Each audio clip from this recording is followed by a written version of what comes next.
Ever feel like there's got to be a way to just unlock any goal you set your sights on? Oh, yeah, definitely. Well, that's kind of the territory Bob Proctor really mapped out. I mean, he's like a household name when you think of personal development and the law of attraction, especially after The Secret, right? For sure. But his reach goes way beyond that. I mean, he wrote You Were Born Rich, which is still a huge classic, and he's guided so many people over decades. Yeah, you know what's really powerful about Bob Proctor is that for anyone just starting to discover him now, his life story is like the ultimate proof of his teaching. He was a Canadian self-help author and speaker, born in 1934, passed away in 2022, and he always emphasized that he came from literally nowhere, no direction. And his own change just proves that these principles work. It's not just theory. Anyone can use this stuff. And for this deep dive, you've brought together this amazing collection of Proctor's insights. We've got excerpts from his books, articles. We've got stuff from the Proctor Gallagher Institute, which is awesome. And we've even got this super insightful transcript from a YouTube interview. Oh. So our mission today is pretty clear-cut. We're going to pull out the real core of Proctor's wisdom, the stuff you can actually use to spark some personal growth, and start moving towards those goals that feel out of reach right now. You know what I mean? Absolutely. I think a perfect place to start is with one of the most important things Proctor talks about, this idea of making a decision. It was like a turning point for him. At 26, he said he was unhappy, unhealthy, and flat broke. And the thing is, he kept saying that the real change happened only when he made a solid decision to change. And that decision was really pushed forward by his mentor, Stanford, right? Exactly. And Stanford was pretty direct with him, huh? Basically like, look, what I'm doing works, yours isn't, so do what I tell you to do. Pretty straightforward. And that's where Think and Grow Rich comes in. Right. Stanford gave him that book. And you know what's so fascinating to me is that Proctor was actually willing to be guided. He realized someone else had already achieved the kind of success he wanted, and he was open to learning from that blueprint. It's like sometimes the smartest thing you can do is take direction from someone who's already been there. That's such a good point. And that leads right into one of Proctor's biggest ideas. Decide first, figure out the how later. It's like you don't need to have every little detail planned out before you commit. Just making that strong decision already starts shifting things inside you. It really does. And then the resources and the opportunities start showing up. It's weird. It's like your mind's a radio. When you make a decision, you're tuning into a different station, Yep. one that's actually broadcasting the opportunities that match your goal. You kind of raise your mental frequency. Right. That's what he called it. And it makes you way more open to seeing possibilities that you probably would have missed before. There's a funny little story in the YouTube interview that really shows this idea in action. Proctor almost wasn't even in The Secret. Oh. Yeah, because he got this garbled phone message. Wow. It just goes to show that opportunities don't always show up neatly. And it was because of all his work beforehand and that decisive mindset that he was able to see that chance and grab it, even though it started out kind of messy. So after making that initial decision, Proctor then shifted to some practical techniques. One of his most famous ones is the goal card. Yeah, Could you break that down a bit? sure. So the goal card is actually really simple, but it's powerful. You literally write down exactly what you want to achieve, Yeah. like clear present tense, and then you read it out loud every single day. Every day. Yeah. Wow. Proctor always shared his own first goal card where he wrote, I am so happy and grateful now that I have $25,000. That's amazing. And what's so interesting about that specific goal is that he deliberately changed his focus. Before that, his energy was probably all caught up in that $6,000 debt he had. But by shifting his attention to earning $25,000 to what he actually wanted, he started to see those income opportunities and actually go after them. It's powerful. You got to shift from what you lack to what you want. It kickstarts change. And this ties directly into the law of attraction, which Proctor really dove deep into. It's more than just thinking positive. Right. It's about lining up your thoughts, your feelings, even your actions with what you want to achieve. It's like your mind on a conscious and subconscious level is drawn to what you focus on. And it's really important to remember that Proctor wasn't new to this when The Secret became a big thing. He'd already spent decades studying and teaching these principles. That's why he was in such a good position to make the most of that opportunity when it came along. And that brings us to action, right? Oh, yeah. You can't just decide and visualize. You got to do something. Exactly. It's not enough to just think about it. And Proctor's own story is a perfect example of that.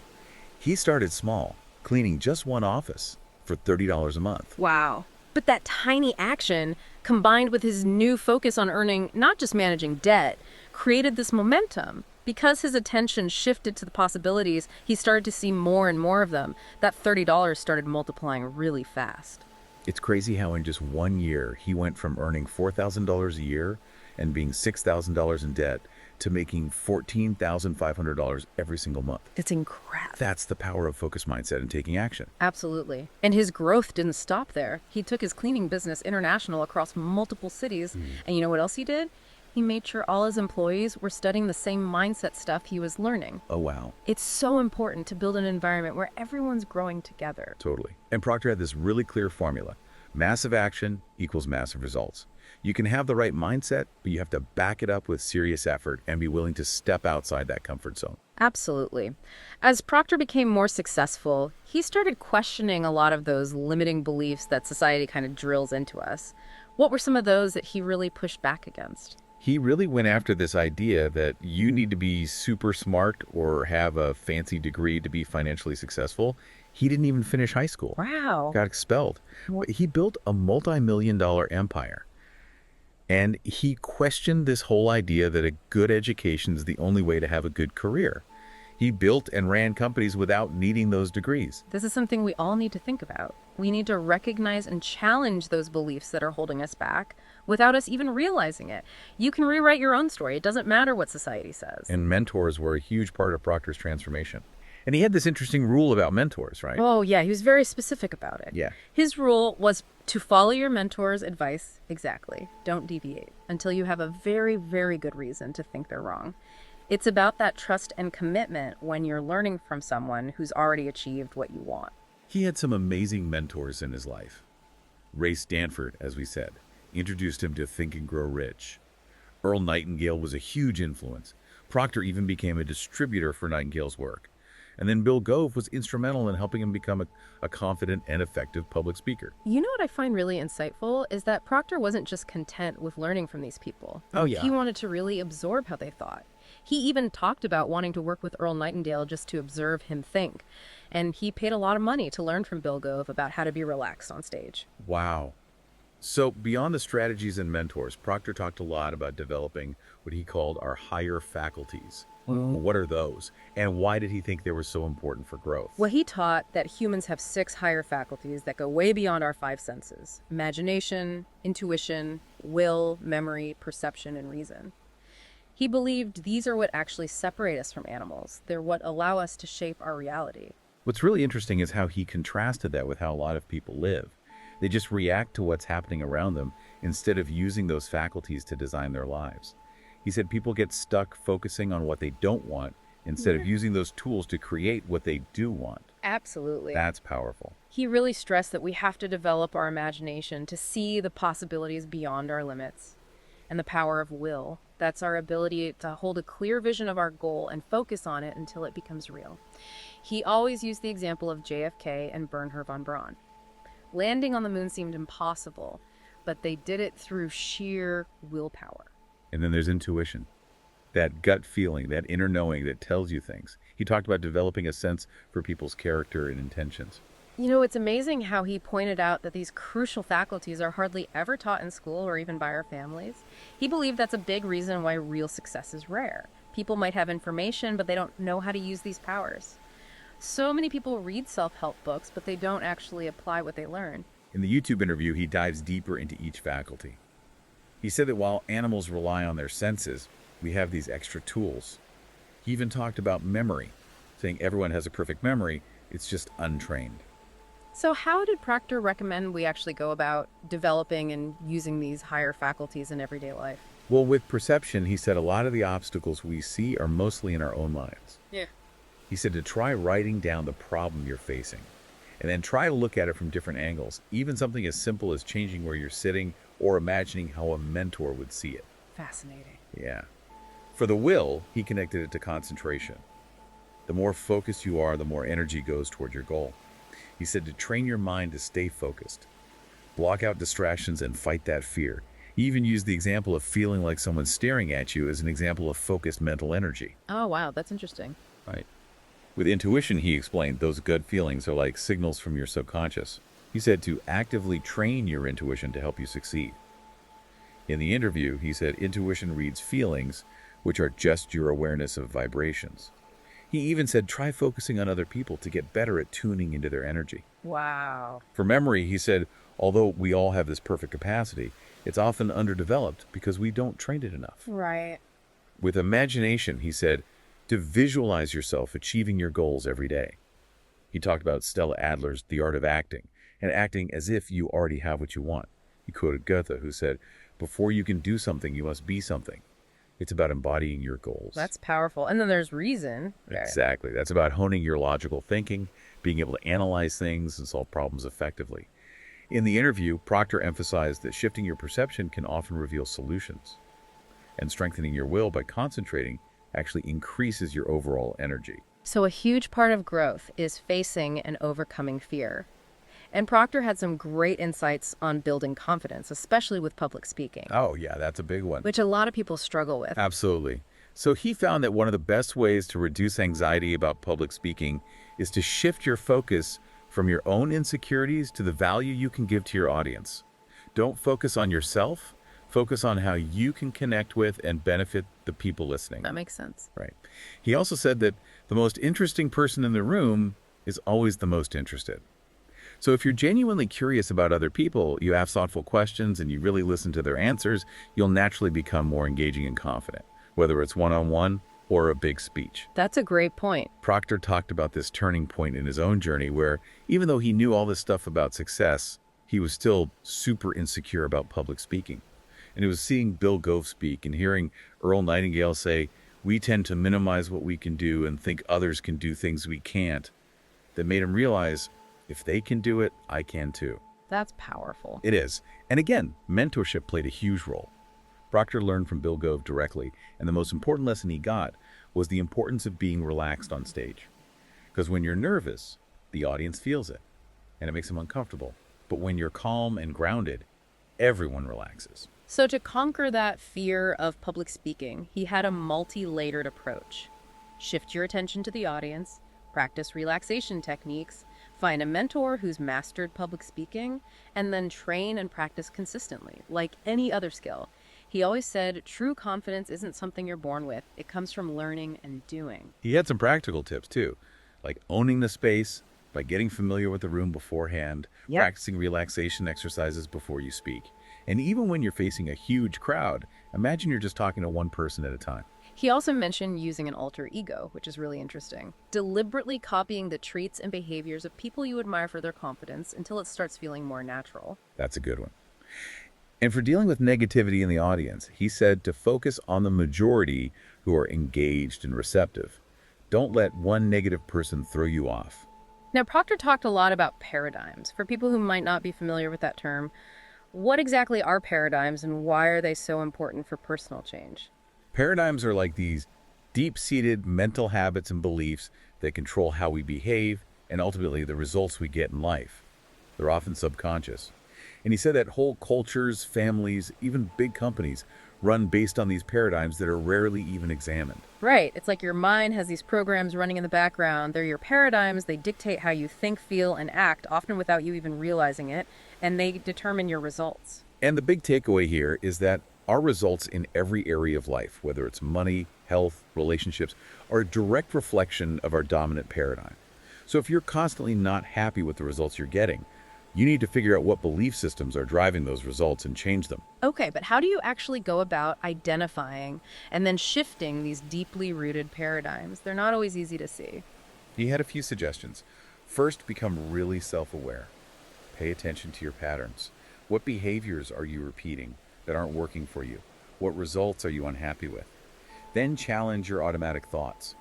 Ask yourself why you do things the way you do them. And finally, start making small changes. Don't try to change everything at once. Pick one or two things to start with. He also had some daily practices that are designed to shift paradigms, like practicing gratitude. He said write down at least 10 things you're grateful for every day. And he also suggested using affirmations, repeating positive statements. One example he gave was, I'm so happy and grateful now that I know my spiritual DNA is perfect. Yeah, and he even said to try writing these affirmations with your non-dominant hand to kind of shake up those neural pathways. That's interesting. Yeah.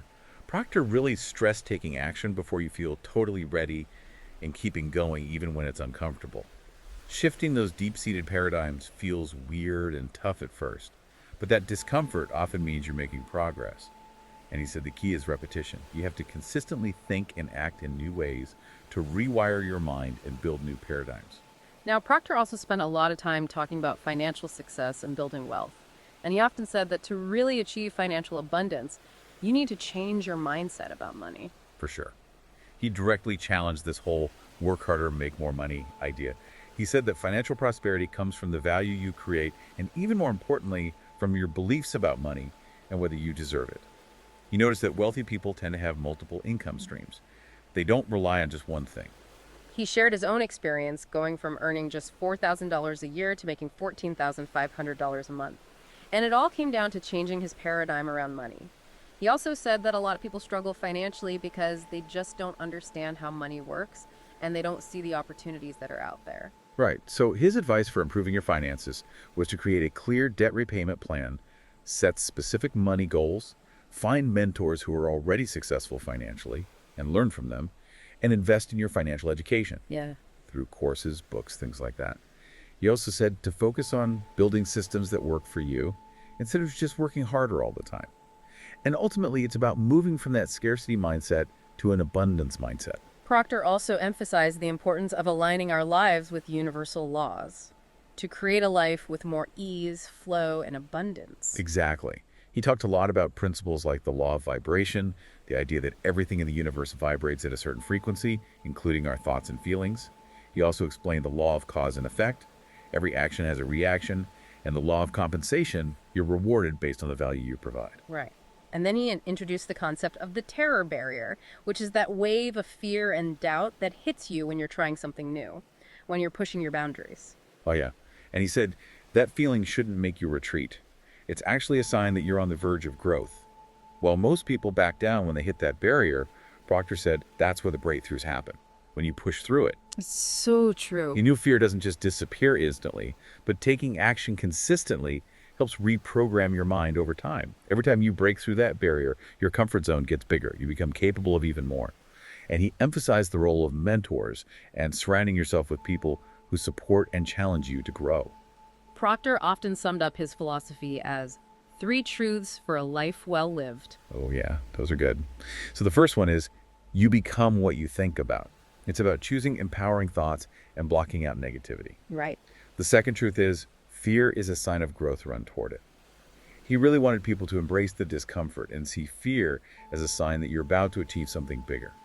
And the third truth is live in harmony with universal laws, which means understanding and working with the principles that govern the universe, not just relying on luck or chance. He also emphasized living in the present moment, being grateful for what you have, and giving to others. To put those principles into practice, he suggested some daily habits, starting each day with gratitude. Write down at least 10 things you're grateful for to shift your mindset to the positive. He also said to try sending love to 3 people who annoy you as a way to let go of negativity. That's interesting. Yeah. And he encouraged teaching and sharing what you learn to deepen your understanding. He always said to focus on what you want, not what you fear, and to be present in each moment. Proctor was a big believer in lifelong learning and giving back. He felt that the more you achieve, the more responsibility you have to share your knowledge with others. He believed that happiness, health, and wealth are all choices that we can actively make. For sure. He talked about the responsibility we have to help others who are struggling or don't know about these principles. And he said that greatness is a journey of continuous improvement. He often stressed the importance of making clear decisions and having faith in yourself.